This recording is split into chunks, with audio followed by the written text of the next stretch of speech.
Good evening, all the participants of this week-long science leadership workshop. Today with us, Professor Mona Khoury Kassabri. Professor Kassabri is a professor at the Hebrew University of Jerusalem in Israel. She is the first Arab woman to be appointed as the Dean of the School of Social Work and Social Welfare at Hebrew University of Jerusalem, Israel. In fact, it's anywhere in Israel, this is the first time that a Hebrew Arab woman is being appointed to that top position. And member of the World Young Academy as well as Israel Young Academy, and completed postdoctoral studies at Hebrew University Institute of Criminology and Department of Psychology from 2003 to 2004. Received postdoctoral fellowship at Chapin Hall Center for Children at University of Chicago, and completed her PhD at School of Social Work and Social Welfare, the Hebrew University in 1999 to 2002. And excitingly, she has, I have already given you a bit of background info about Professor Mona Khoury Kassabri through the email. So it's going to be another exciting talk because she is now, I hope she will be speaking a little bit about the victimization in the science lab and science lab culture, and also about the online bullying by supervisor. Well, I didn't speak honestly to Mona Kassabri about Professor Kassabri about all this matter, but she's working on all those lines. And yes, about the criminal psychology and related fields. So welcome Professor Khoury Kassabri for our week-long workshop. And here with me, my co-moderator is Dr. Jubilee Padmanathan from Department of Education, and she herself is a science leader, and she is coming in our workshop for the first time. I'm pleased to introduce you, Dr. Jubilee. Please unmute yourself first. Okay, thank you, Felix. Thank you very much. I also welcome Professor Mona for this session. In fact, we all know that the victimization science labs, as well as in the school field, the delinquency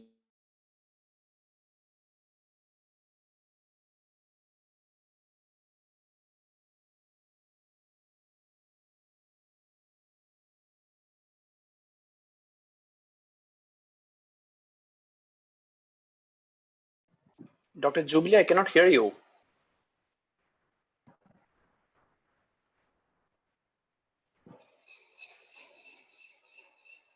Professor Mona, can you hear Jubilee? I think she got disconnected. Doesn't matter. I think you can start your presentation now. Over to you, ma'am. So do you want me to start? Yeah, go ahead. Here? So yes. Thank you for the invitation. I'm so excited to be here with you, and I hope I can contribute to the discussion and to the people in this workshop, which is, I believe, very important. Thank you, Felix, again for the invitation. So I will speak shortly about my journey, but I'm not sure whether the people know where is Israel and how big is Israel. And you mentioned that I was selected as the first Arab dean in my country. I'm not sure even if people are aware about the political situation in Israel and different populations. So I will shortly present about these things, and then we can go deeply on my research and other facts.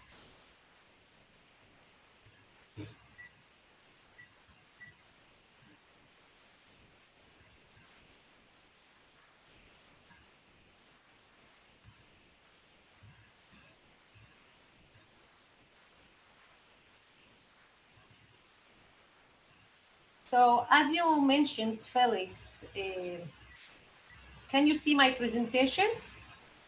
Yes, all is well. You can make it full screen. Yes, I just did that. Yeah. So if you can see, where is the very large arrow? This is Israel, the very small country over here. And you can see in comparison to other countries, if you can see, here is India. And you can look at Israel and see how small it is.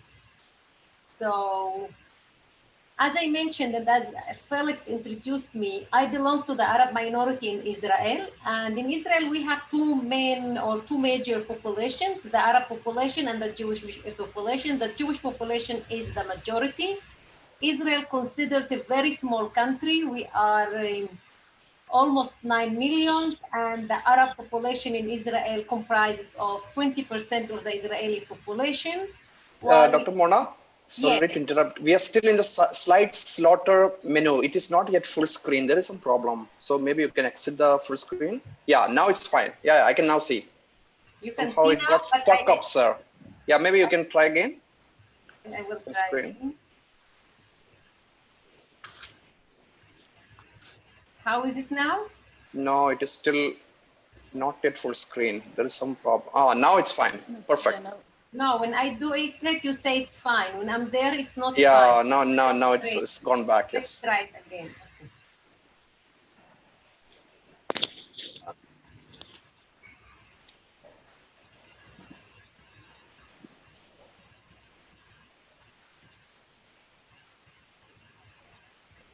How about this now? I think we can wait for a while. Maybe it's not yet complete full screen yet. Is it called a full screen? No, it's not yet. So, but can you see the slide within the Israeli context? I can see that, but it's I can also see the on the left side the slides. Oh yeah, now it's fine. Perfect. Go ahead. Oh, the moment I say. Anyway, this is also fine. Without going full screen, it's also fine. You can go Yeah, ahead. it's I think okay this is better. without full screen. I have no problem. Anyways, I'm going to go through the other slides, so it's Right, fine right. with me. Perfect. So as I mentioned, the Arab population is a minority group in Israel, and there are also a lot of political issues between the Arab Palestinian population in Israel and the West Bank, and in between the Jewish population here, but we will not go into that part. And one of the main characteristics of the Arab population is that it's very young population. So the children comprise very larger than 20%. There are almost 28%. And one of the main things that characterize our population is that it significantly has a lower socioeconomic status than the Jewish population, and we are more traditional society than the general Jewish population, secular population. So this is shortly about populations. As Felix mentioned, I belong to the Hebrew University in Israel. So the Hebrew University was founded by few people. I believe you know the most famous one of them is Albert Einstein, who was one of the first founders of the Hebrew University. And in the Hebrew University, which is considered in Israel one of the largest universities, we have 23,000 students, and we have almost 1,000 faculty members. And in our university, we teach almost everything. We have few campuses, and we have a campus that we have the humanities, law, social science, business, social work, all these kind of fields. And we have the science campus, which they have also the faculty of science and the computer science. We have agriculture faculty, and we have even a laboratory at in Eilat, which is something about examining and research on fish. And we have also a faculty of medicine. And if we discuss the Hebrew University, and it's very important that what I mentioned, because I show you that it's a very, very small country, and compared to other universities and budgets that we have much smaller budget than different universities. And still we are ranked as the first university in Israel and one among the first 100 universities, 37 in communication, 36 in law, 21 in math, and among 50 to 75 in economic and business.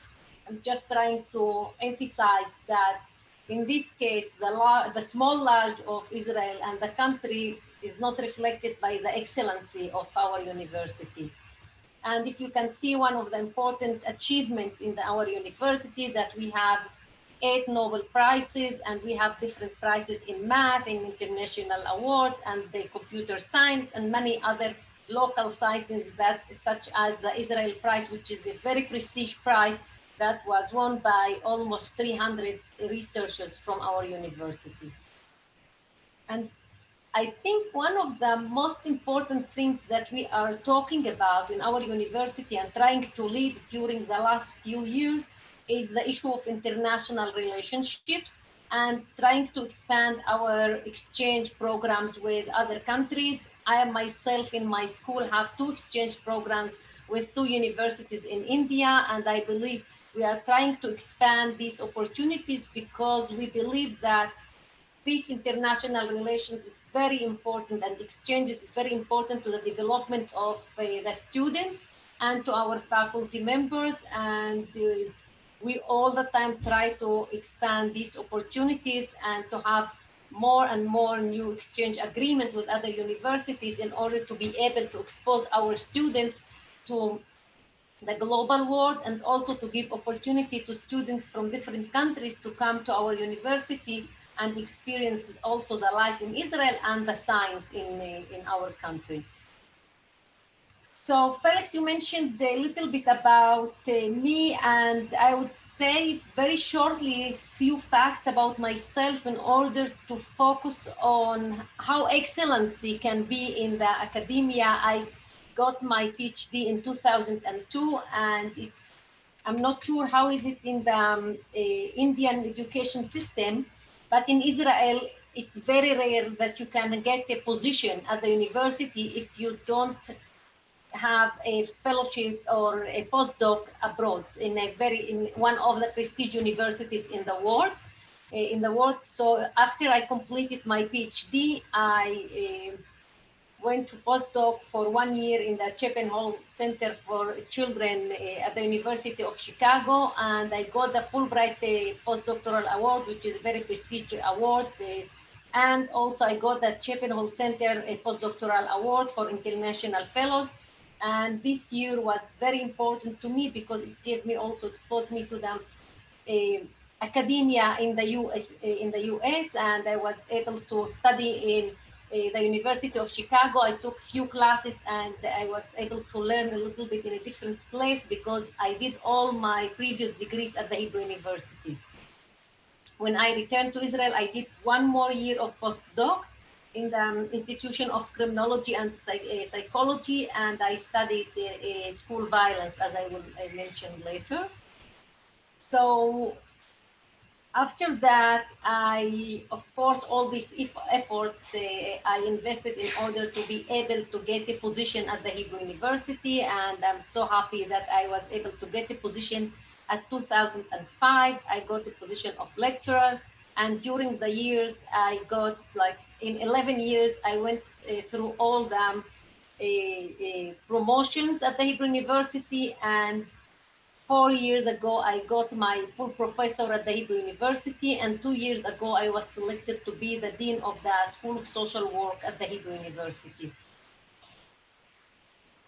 I got last year a chair on social work, and also I got a prize on excellency for my research and teaching. And as Alex mentioned in his introduction, I am a member of the Global Young Academy, of the Israel Young Academy, and also I did twice sabbaticals at the University of Toronto at the School of Social Work.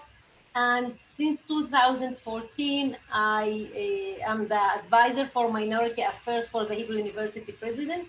What I'm trying to say in that I believe a good researcher, especially in the social science, we can't only work and study and write papers.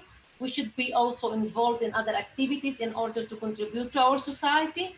And this I do in many other activities. These are only few examples of them. As part of the Global Young Academy, I'm involved in research about the status of and needs of researchers in African countries. And in the Israeli Young Academy, I was involved in also research about the situation of new researchers in Israeli academia. And I also try to be involved in other issues such as to increase access for higher education to Arab students at the Hebrew University, and this I do it as part of my position as the advisor for the minority affairs of the Hebrew University president. And as you mentioned, Felix, my research work is focused on child and adolescents, aggressive, violent, and deviant delinquent criminal behavior. And I study three major areas: school violence, cyberbullying, and juvenile delinquency and political violence. I started my career by studying school violence, and my research was among the first studies to ask about the contextual factors that affect the students' behavior. Up to this point, many of the previous studies that explored school violence studied it from a perspective that looked at the problematic student or problematic teacher, or and trying to find why students are violent without looking at the context. And in my work, I try to expand this perspective and look at the school factors that may contribute to students' behaviors, and also look at the contextual and the neighborhood factors that may affect students' behavior. And as we know, with the development of the technology, a lot of youth and children, as us, the adults, use more the media and the internet. And despite all the advantages of the electronic media, it has also some disadvantages, such as cyberbullying, that youth use it between each other. And I started studying that with my colleague in Canada, and we have conducted few studies among students, teachers, and parents in Canada. And the third field that I work on is juvenile delinquency. I try to find what are the factors that predicts juvenile delinquency. And also, as I mentioned, because of all the political issues in Israel, we have also youth who are involved in political violence. And my research focused on factors that can predict political violence. One of the main factors that I have been studying during the last few years is religiosity. I tried to find out what is the contribution of religiosity to different type of delinquent acts, and to look also whether the effect of religiosity differ between predicting general delinquency and political violence. And as I mentioned, all my research is around studied from a socio-ecological perspective, which is I look at how the context influences the child, the adolescent development. And also one of the main things that I look at is the cross-cultural within Israel and in other societies. I try to do research in Canada, in the US, trying to compare models that explain youth violence and delinquency in different countries. So I think I can speak more about a few things, unless you want to start asking questions. Felix, Julia.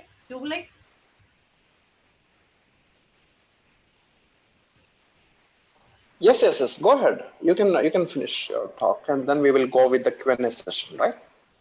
Yeah, so I can tell you a little bit about the way I believe in young researchers can work, and I think it's reflected here by my personal journey. As I said, I came from a disadvantaged family, and I wasn't aware about what is expected from a researcher in the academia. So I started my journey as a student in social work at my first degree. And I completed my first degree with excellency, and then my second degree. And my direct track was, I did a direct track to PhD.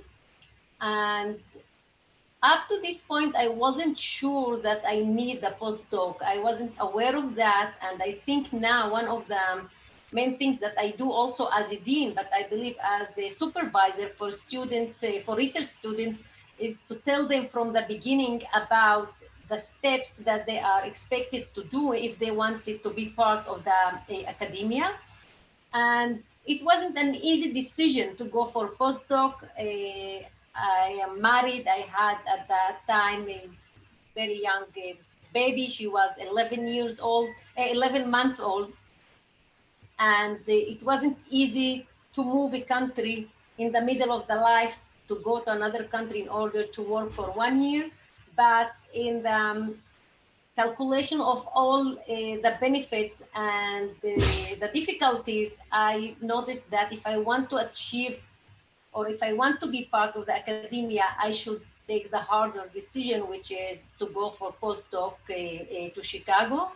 And I believe that this year contributed a lot to my development, because I think you can't stay a local researcher. The international perspective and the international experience gave me a lot, and this was also developed after that in my two sabbaticals at the University of Toronto, that gave me the opportunity also to learn about different culture, because my postdoc I did in Chicago, and after that the sabbaticals were in Canada, and I had the opportunity to be exposed to other kind of academia, and also another kind of a country. I think Toronto differs very much from Chicago, and these two experiences gave me a lot. And also from the academic part, I was able to work on new topics that my partner in, or my colleague in the research was leading researchers at that point in cyberbullying, and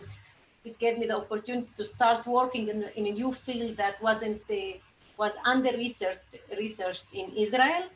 So I believe this is also one important thing, that as a researcher, we can work with other colleagues and not only work with our supervisors if I'm talking with the new or with young researchers. So I say it's very good to also work with other people and try to publish from your work with new people in your research.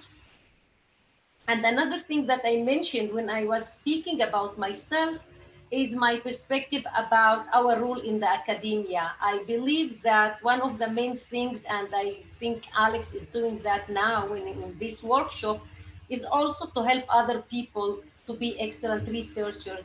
We do it also by our academic part as being supervisors for master and PhD students, but also we do it by our social activities and by our contribution to the society. So I think a good researcher can do that by being involved in other in outside activities of the outside the university. It can be also outside the country, such as my work in the Global Young Academy, which is an international institution. I believe other people spoke about the Global Young Academy, but I can say about my experience that it was one of the greatest experiences I had, because it gave me the opportunity to meet with people that they are not from my discipline. Usually when we go to conferences abroad, or when I did my postdoc or my sabbatical, usually I work with people who are from my field, and they are mostly from the social science. I believe all of them were even from social work. So it is, as I mentioned, a good experience to work with people from abroad, but the Global Young Academy gave me another perspective to work with people that actually they are totally from different fields, from different countries, and together to work on a project that we all lead together in order to make a change in some countries or some fields. And I believe this is a very important thing, because when we work together with people who think as us, or people who come from the social science, we usually tend to think the same way and work the same on the same issues. And if we work with other people from interdisciplinary perspective, I think it's only widens our thinking and our contribution to the research that we are doing. So it was a very great opportunity to do it. And also, as I mentioned, I'm part of the Israel Young Academy. And 2 years ago, we also organized the Asian Young Academies in Israel. We had invited a lot of people from different Asian countries, and we all together had a workshop that we tried to think how we can all work together in order to develop our relationships and our research and our collaboration. Because, as you know, most of our collaborations in Israel are with universities in Northern America, such as in Canada and the United States. And during the last few years, we have seen a lot of interest in universities in Asia, in India, in China, in Hong Kong. And we are trying to expand these opportunities. And I believe the conference that we held 2 years ago with with the Israel Young Academy gave us the opportunity to do that. And as I mentioned earlier, in our university, we are trying also to expand these opportunities. And we are trying to have more exchange programs in order to be able to study in different countries.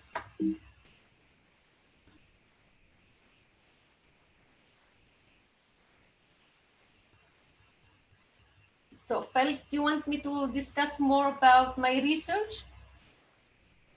Yeah, you can brief about it, especially on the team leadership and something about the leadership, the best practices from Israel. Yeah. Can you say it again? The best practices of a science leader from Israel. Something about the leadership. Okay. Yeah. So science leadership, it's not an easy thing to be. And the question that you can raise usually, whether, and we always discuss that, whether as a researcher, you immediately are a leader. And I believe if you are not like that, opportunities should be given to researchers in order to help them be leaders. And in my case, I was lucky to be able to lead few fields that I believe in, also from my academic part and from my social part.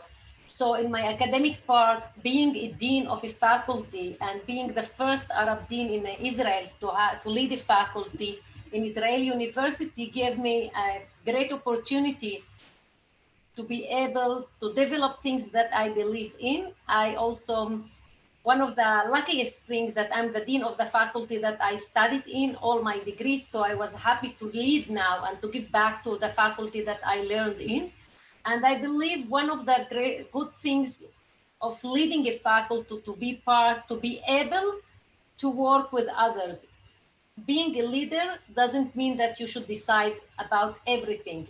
I believe a good leader can and should be able to make hard decisions and to cut things if people not getting to any solution.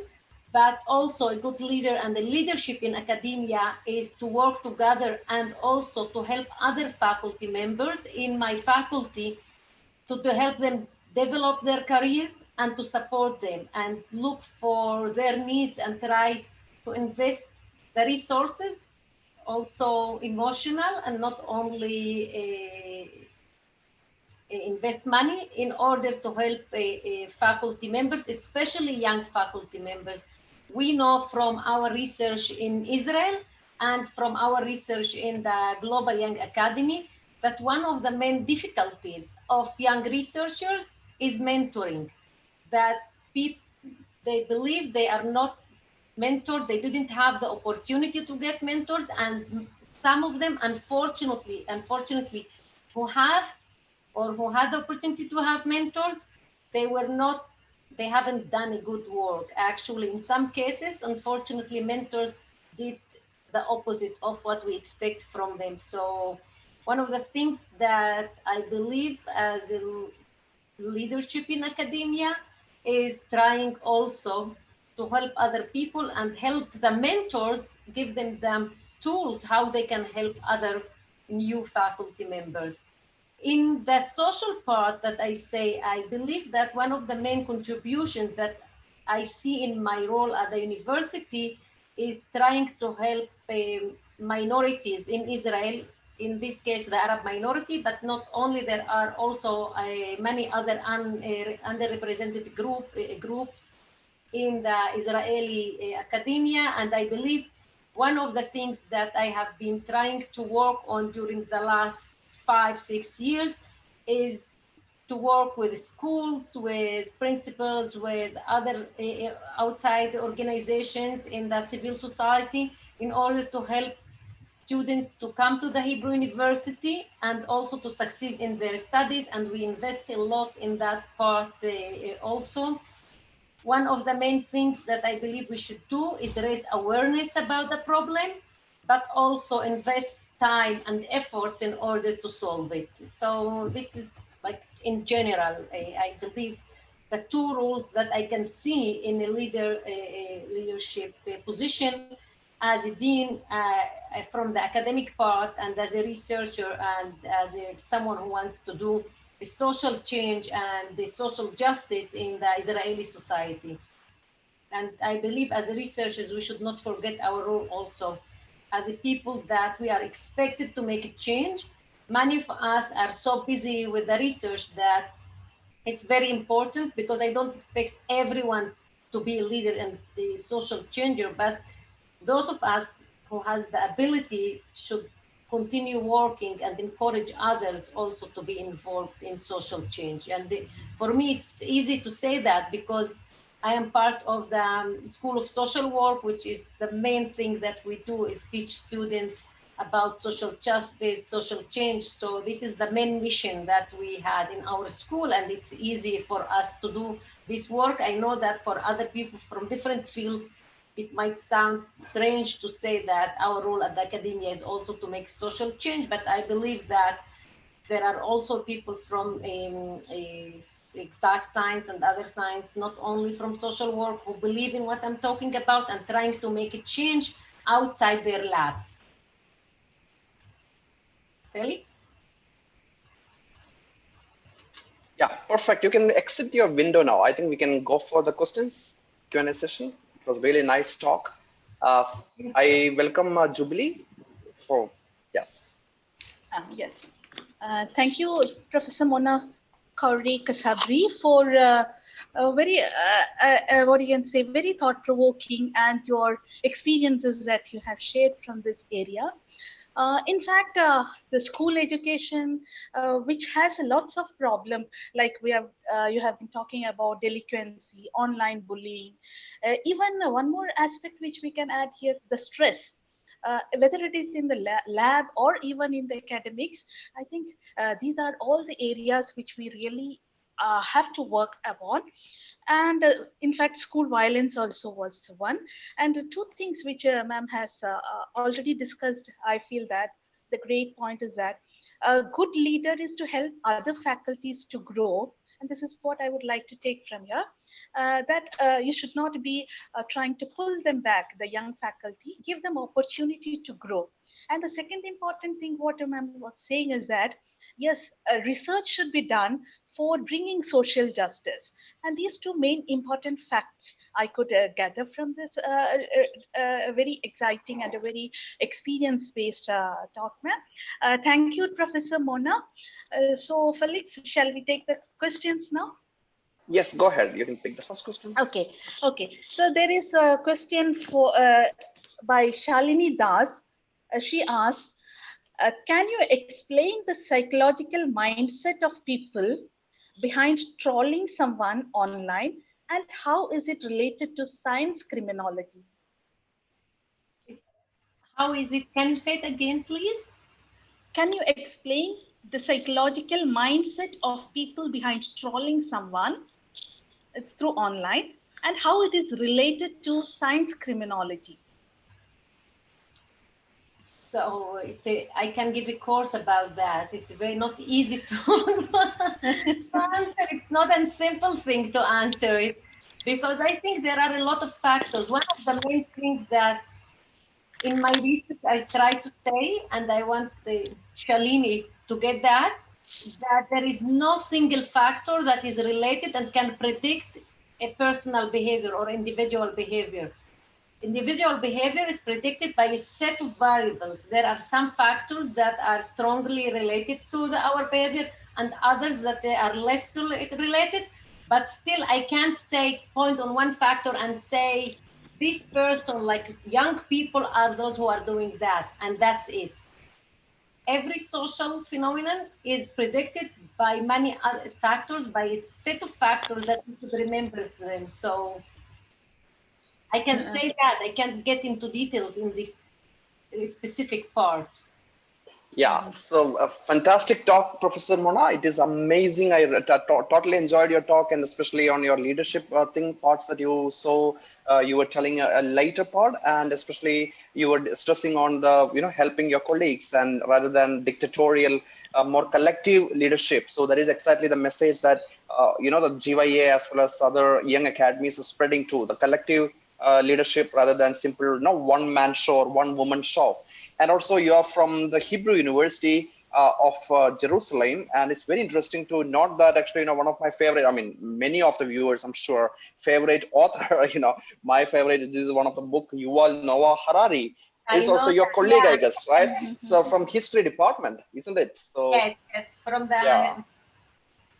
humanities. Yeah, so we have a question here. It's not about the Yuval Harari, but the person's name is Bidipta Roy Chowdhury from Kolkata is asking, in total, only 5 Indian citizens won Nobel Prize till date. However, from your university alone, there are 8 Nobel Prize winners. What is the reason behind this great success of your university, in your opinion? So I can say I actually in purpose put this because of exactly because of the question of this person. And as I mentioned, we are a very small university, but we are invest a lot in our researchers. And in order to get a position at the Hebrew University, you should work hard before getting the position. And I think the people who are selected to our universities are the top people in the country. And this is why we encourage excellency in every part of the research, and the university also supports us a lot in research. And I think we are, maybe because it's a small country, so we are trying to prove ourselves in that part. But I believe that in the Israeli academia, this is science is one of the strongest parts that we have in the country. And I am lucky to be at the best university in Israel, and the numbers say that actually that. Dr. Jubli? Okay. So another question is there by Vijaya Delocotti. He is asking that Israel is among the most technologically advanced countries. Could you share what policies and rules are made at the government level, and what are the problems, and how does the government tackle it? In a way, she wants to know about what are the government policies and the rules which are made by the government of Israel for bringing up the best in the students or for improving the education system there. So actually, all the good things that I said about the Israeli academia is not related to the government. So one of the main things, I think one of the main difficulties that we have at the universities is the cutting of the budget that the government has on the education system, on the school system, and also on the universities, at the university budgets.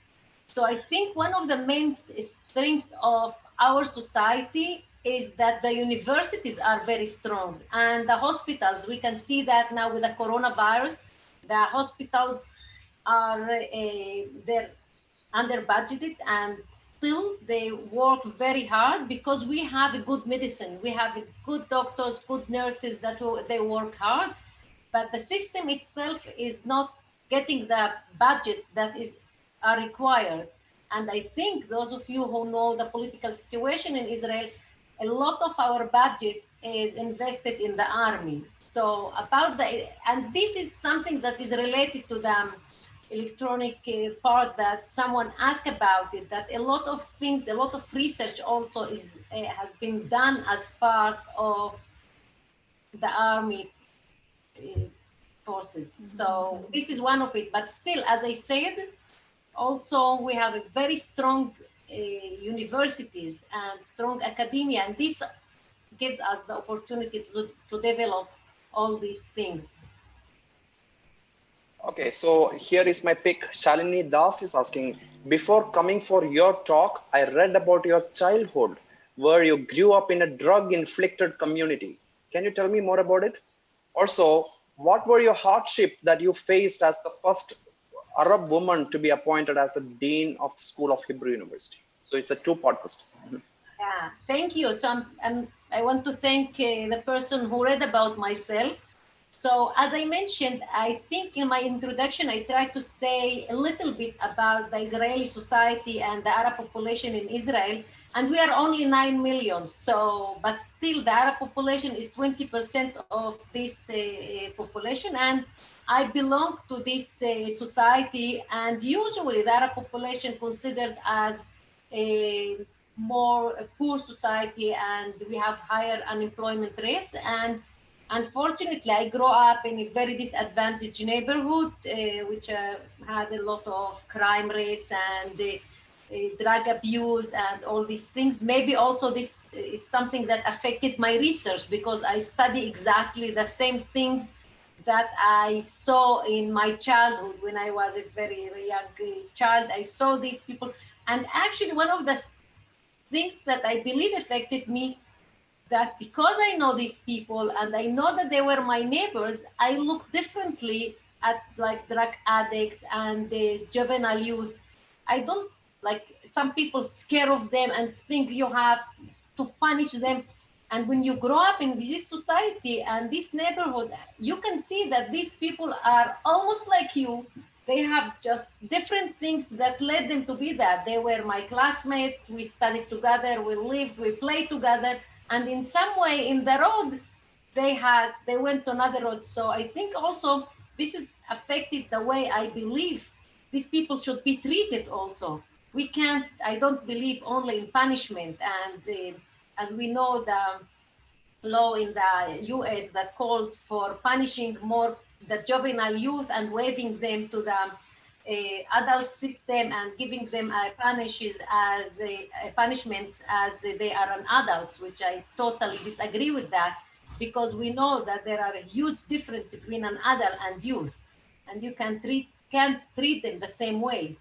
And this is the first part. The second part, I think I'm so fortunate to be in the School of Social Work. As I said, in our mission, we teach social justice and social change and equality and all these part of things. So being the dean of this faculty was much easier than, I believe, being a dean in another faculty, because all the faculty members, even politically, I'm not sure we think the same way, but socially we think that we should give opportunity to other people and we should treat people the same way. So I think it helped me being in this position as a dean in a faculty that believes in equal rights for minorities and all these things. Okay, Professor Mona, I think did this age matter in your case? Like at a very young age, when you became a dean, did you find it very difficult for adjusting in a system where you have to be a leader? I think it must be a little tough task. Or do you feel? You know, it's I think sometimes this is my second lecture today that someone asked me about age. So, age, you know, it can play to the same, to two ways. If you are young, and I say also, I think if I was so young and coming to a new faculty, to a new place, I'm not sure people immediately will trust that I can be leadership. But because I grow up in this faculty and people know me and they escort me all in my all stages, from the being a student. Some of my colleagues now and my faculty members, they were my teachers in my first degree. So I believe they knew that I have the ability to be also the dean in the faculty. I actually believe that people who are smart enough to discuss these issues and search for people who can lead faculties can interview you, and in 5 minutes, I believe smart people can notice that I can be able to do it. Oh, that's great. Another question is there from Rekha Kokanti. She wants to know how the students survive and thrive in academics from supervisors' multiple personality disorders. And what are the strategies to be followed to withstand such emotional abuse and harassment from the supervisors? From the supervisors. Supervisors, yeah. Yeah, I think it's what is very interesting that in the morning I had another talk with PhD students, Arab students in Israel, and they asked the same things, which means that all the students suffer from the same difficulties. And it's a very big issue. Actually, one of the activities that we have been working in the Israeli Young Academy is ethical code that we can say about the relationships between supervisors and students, because we know it's not an easy thing. And we know that sometimes supervisors use their power and use the students in order to get advantages of themselves. And unfortunately, not everywhere these students find someone to complain about that. So I believe it happens. And I believe one of the roles that I see of us as a dean in my faculty and other deans, and also in our institution, there is a research authority that they work very hard on that. And lately we got international lecture for all PhD students about ethical issues with their supervisors. I think, as I mentioned, also in issues related to minorities, school violence, delinquency, also in that part, awareness is the first step. Students should be aware of what they are expected to do and what they are not expected to do. So if your supervisor take your data and publish from it without your permission, you should know that there is here an ethical issue that you should complain. And but we can't encourage people to complain, and then when they complain, we don't deal with that. If you encourage people to complain about things that they suffer and harassment that they had went through, and we are not talking also about sexual harassment that sometimes happens. I'm talking harassment of power here between two people that we know that supervisors have much more power than the students, and in many cases you don't want to get into troubles with their supervisor, because after that, at the end, you need his or her recommendation. Exactly. So I think it's not the student's responsibility, it's the university's responsibility. We can't say to the victims, go and solve your problem. They are the victims.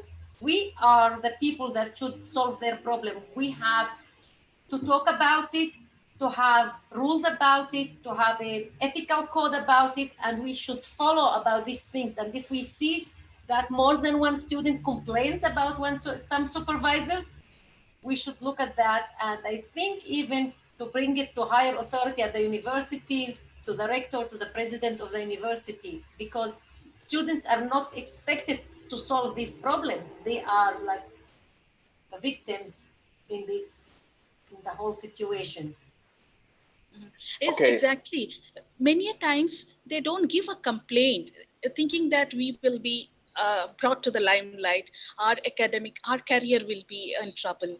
Exactly, So because people scared to complain, because sometimes in most of the cases supervisors have the power and the relations, and is, as I mentioned, if you want to develop your career, you have to go abroad. Most of the relationships that you had and you will have, it's from your supervisor, because if they will not help you, it's very hard to find. But this way I say that we should be aware and give the students, like, if you give the students the rules that says in our faculty you can publish your PhD, you can publish 3 papers as the PhD, and not to have the whole PhD as we had in the past.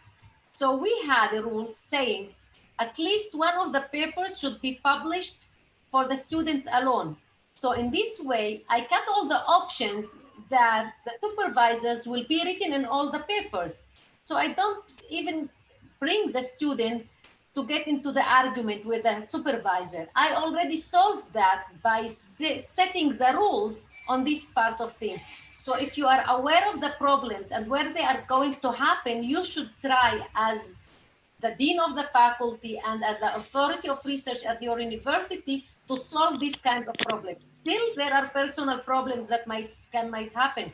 but we should try to minimize these problems as much as we can. And I think the issue of papers and who is written first, who is written second, and who is written third, and how is the order should be is very important. And this is why we have a clear rules about how to do it. So the students say, you know, I'm happy for you to be with me in this paper, but Mona said you can't. You know, it's the easiest thing to do. Mhm. Okay, so I will pick another question. Here is from Vasudha Kak. As you mentioned about cyberbullying, what responsibilities do social media networks have towards cyberbullying? What responsible? Social media networks for the cyberbullying. You know, when I talk about cyberbullying, I usually want to say that social media had a lot of advantages. Like when I speak with parents, when I speak with everyone, when I say when we look at research in that field, we can see how much advantages we have in social network. Some people, as even also we say that even with the relationship between supervisor and student, some people use these social networks for bad things and make disadvantage of the good use that you are expected to do that. So social media is related to that, but it's not the reason for that. As I said always, in order to bully others, you have to have different kind of characteristics. You can bully me and I can just turn off the discussion and turn off my computer. And if I'm a impulsive person, if you bully me, I will start fighting with you and publishing things about you. So we should not forget also the personal characteristics of the people and not only to blame the social network, because it's only part of that, or social media. It affects us, but if I don't have the tendency to be a violent person, usually I will not use violence. I just will turn my computer and that's it. Okay, so there's another question by Keshav. He's asking that bullying, of course, is a challenge all around the world. In different parts of the country, it's taken in different manner, and it's the children or the peer group they are doing. Now, there are two things. One is the person who is bullying, and the other one is the person who is being bullied. So both of them have to be given a type of counseling or a guidance where how to overcome the stress once you are being bullied. The second thing is how to stop the behavior of being bullying others. So do you think that there are certain strategies which can work out here? Yeah, of course. I think one of the main strategies, first, to understand that there is not only bully and victims. One, especially in cyberbullying, there's a huge group that it's bully victim. I bully you, you bully me again, okay? So one of the groups that we don't see it usually in the traditional violence that we use, that we have more bully, more victims, and some students who are like fighting and being victims. In the cyber world, we have a huge group, like 25% of the students, they are bully victims. They bully other and others bully them. So it's very important also to start from the understanding that it's not two groups. And actually, one important, very important group, which is very much related to the treatment, is the bystanders. Those who are watching everything, they are not involved, and usually in many cases, they don't do anything, which is worse, which is very bad, that they don't do anything to stop the violence. So one of the parts that we are talking about, like 4 groups of students who are involved in bullying or cyberbullying: bullies, victims, bully victims, and the bystanders. And we should, in any intervention, use these people also, the bystanders, help them and give them the tools how to be involved and how to stop the violence. But it's only one part of like the whole thing that you can help students. One of the things that the programs that show that they are advantage in decreasing violence are the whole school programs. Those programs that are not focused only on the problematic students, because as I mentioned, if I know that the problem, it's not only a problem of the students, it's also a problem of the teacher and the problem of the policy in the school. Like in my studies, one of the things that I found that violent students, think that the policy is not fair in their school.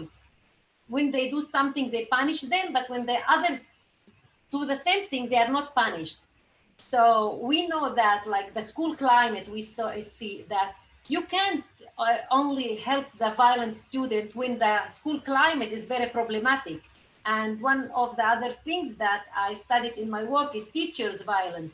We can't focus on the students when we know that teachers use violence in the school.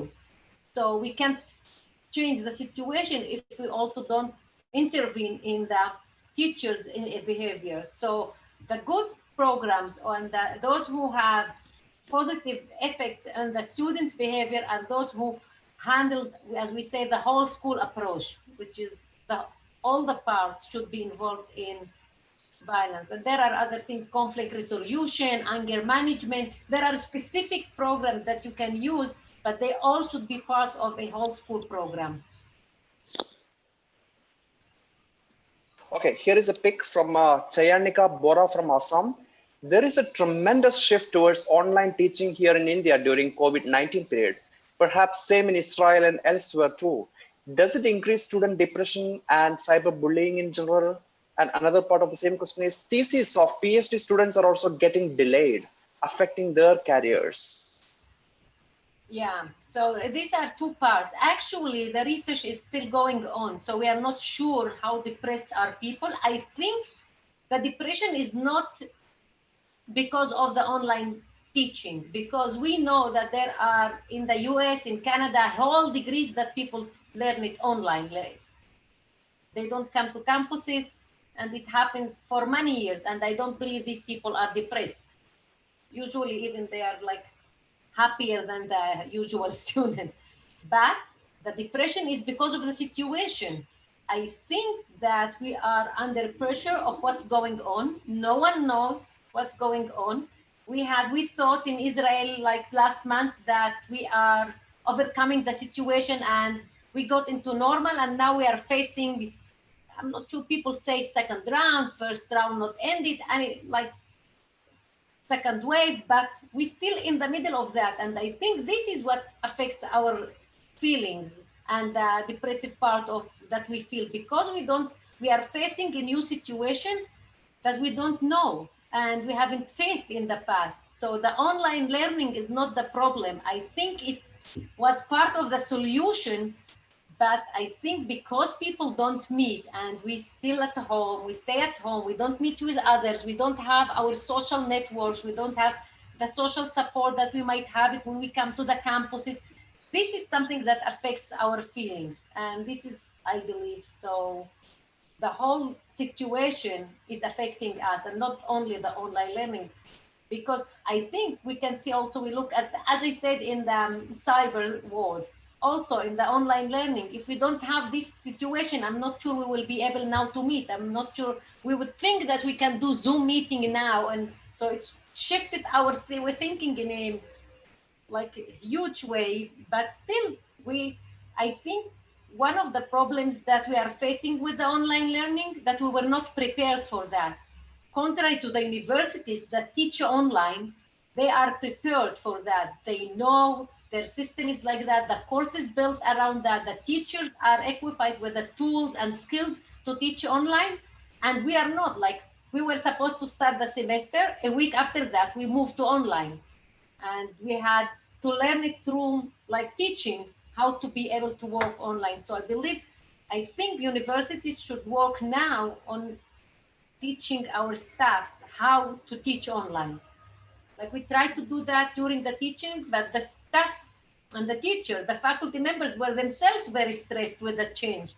So they were not like have the power to learn new things.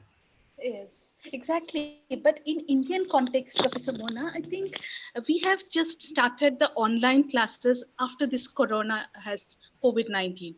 So we're not so technologically strong, and many unreachable places are there still in India where technology has not reached. So in such context, children who are studying in those villages, those remote areas, they're finding it depressed, they're finding it stressed. So we in India, I think we need to change many policies. We have to improve our infrastructure. Once these things are very well established, then the stress, depression, I think it can be relieved. Because Israel, of course, is a very highly technologically sound country. Yeah, but you know that we still have also some societies, exactly as you explained. We have some societies in Israel, like the Bedouin society in the south of Israel and other Arab villages, that the internet is not working, so you can do online working. So one of the problem, again, it's not the corona itself and the online learning, it's the problem or the problematic policy that we have these huge differences between schools and between areas in the same country. So I believe, again, it's the country's responsibility to know that what happened with the corona is that the gaps that we have in our society before that just became even bigger, because all these villages that they don't have a good infrastructure and good internet, they don't have another services. Not only the internet is their problem, and the situation now made it even worse. What happens there, and these students, while my kids were studying online, they were just walking around in their villages, and no one cares. Mhm. In India, there are certain places with the sound system, they are conducting the classes. Through television, they are taking the classes. So what I'm saying is technology has not reached the many remote areas. So definitely what are the government policies, and they have to contribute a lot in this. Exactly. Really. You know, in some countries also solve that by using the TV shows. Huh. So they Yes, try to do that. People will not be able to have good internet. So some European countries use the TV as part of the solution. exactly. This morning I was reading a story in Indian village, remote village, where the teacher was using the loudspeaker. He connected the loudspeaker with the phone and then relaying. It's amazing. I mean, the curious solutions are coming up, because of the connectivity. Internet problem is really genuine, and many of the participants are saying that, complaining the same things, that they cannot stream online. So that is why we made it optional, so they can watch it anytime. And also, of course, we have so many international viewers because the time zone change, it's not conducive for them to watch it live. Yeah. So here is my another question here. C. Venkata Ramana is asking from Hyderabad. I read a shocking story entitled Sex for Grades, Common in the Universities in Africa. Have you studied about it and how to solve this issue? So he is quoting with a, one link in BBC story. Yeah. Yeah, I believe it might happen. You know, as I said before, that when we're talking about supervisor and students Yeah. relationship, and I said we will not talk about sexual harassment. Unfortunately, it's something that happens all the time, everywhere. It's not only an African country's problem. Sometimes it happens more in some countries, but I can say it happens also here in Israel, that some faculty member had a sexual relationship with students, which is not because of the power. They are not allowed. You are not allowed to have relation with your students, and if you have, you should go. We have this person who's responsible for this kind of issues, and you should talk about it. It's like it's something that agreed between the two people, and it happens, unfortunately, in also in other countries. And we should also, in this way, as I said, we should talk more and more and give these people who has going through the harassment and the abuse the opportunities to complain, and give them all the opportunities and all the support. Because as I said, it's not only to complain. After you complain, you have a whole way to go through, and you can't just say, okay, now complain, and now after that you are responsible for everything. Mhm. Uh, there's another question from Yash Sharma. Is asking that what is your message to the social scientists in India for bringing effective results in the area of social equality and justice? To keep working hard and talking about that, raising these issues. We can't give up. I know it's very hard, and we are like sometimes feel that we are fighting something that we can't change. And I can tell them that it's something that all social scientists in many countries, even those that you think that they have equal rights and justice, they have different part of things, because inequality is something that is relatively. So I can compare myself to other people in my country. And for you, if you look from the outside, you say, ah, your situation is much better than my situation. But my situation is relatively to the majority is very bad. So even in the Scandinavian countries, there is inequality. So we can say that all of us, the researchers who work in these topics, should continue working on that, not give up, and try to change the policy. Otherwise, nothing will change. Okay, so here is a question. This could be a last question because we are already at the time. So this is my last pick. Sri Priya Karla is asking from Chandigarh in Punjab. Who were your role models in your childhood days, and what inspired you to become a science leader at such a young age? And what are your favorite books? Three-part question.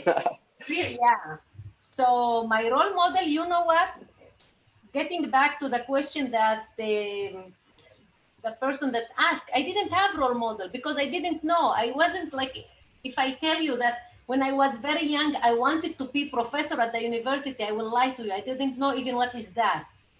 I know that I wanted to study hard. I think my parents were the most supportive people for me and for my sister to study hard. But I didn't have a role model because I didn't know, like, you know, like my children now, they know Einstein, know everyone, they know people, you know, they even know what is academia. We know nothing. Like, we know that we have to go to school to study. When I finished my high school, I started thinking about first degree. Now, like, my daughter is registering to the university for her first degree. She's going for a program that she will go for first degree with the preparation for PhD. When I was her age, I didn't think about like this way. So, to be honest, I'm not sure I had in my childhood a role model. I just wanted, I believe I was a smart student, that I wanted to study hard and to work. So what about the other question? Because I believe one of the important parts that is related to my success is that I love what I do. I love my research, I love my work, and I think this is a very important part in choosing the career. If you are satisfied with what you are doing, continue doing that. You will succeed for sure. And the final part of the question is about the books. Which are your favorite books? So I started Yuval Noah Harari, the book that you were reading. It's very interesting. I think it's a must book for everyone. And I don't think that any Israeli person have read this book. So he had like 2 or 3 now. So this is one of the best books. Yeah. So this one is called Homo Deus. It's in English. It's called Homo Deus. What is it in Israeli? What did you say? The title? The title is Toldota Enushut. I see. Okay. Okay. Over to Jubilee. You can conclude the session now. Thank you, Professor Mona Khoury Kassabri. We are really enlightened to hear from you, and having a very hardships in your childhood, where living with a community which is already drug inflicted and reaching to such a position in a university as a dean, really it is a quality of what I think as a good leader one has to.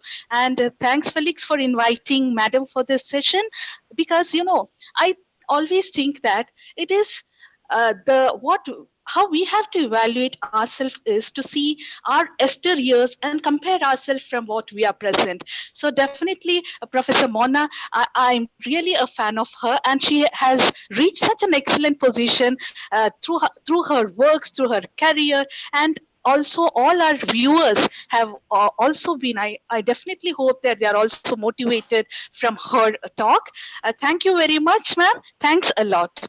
Thank you so much, Professor Mona. Thank you so much for spending the time, especially 1 hour and 15 minutes with us. Thank you so much. Thank you, everyone. Bye. Goodbye. And for the participants, hold on, please. I will share you the tomorrow's session. We are going to start tomorrow at 11 o'clock, and tomorrow is going to be the final day of our week-long journey, friends. Tomorrow, 11 o'clock is by Professor Deepankar Chatterjee. and he has got Padma Shri. So Padma Shri, Dipankar Chatterjee's talk is at 11 o'clock, 11 to 12. Then we have a wonderful talk and a very special occasion tomorrow by our own Professor P. Ramarao. So the occasion is that he is superannuating. He is retiring tomorrow after such a long time period of service. I can easily say that Central University of Punjab, the backbone is Professor P. Ramarao. I'm going to introduce you to him and him to you all. Professor Ramarao is an alumni of Harvard University. So he's going to speak about his own, journey as a science leader. And at 3:30 p.m. to 4:30 p.m. is the final session, and followed by the valediction. And this is by Shekhar C. Monday. Professor Shekhar is the Director General of the CSIR. So see you all at 11 o'clock tomorrow. Goodbye till now. Till then, bye.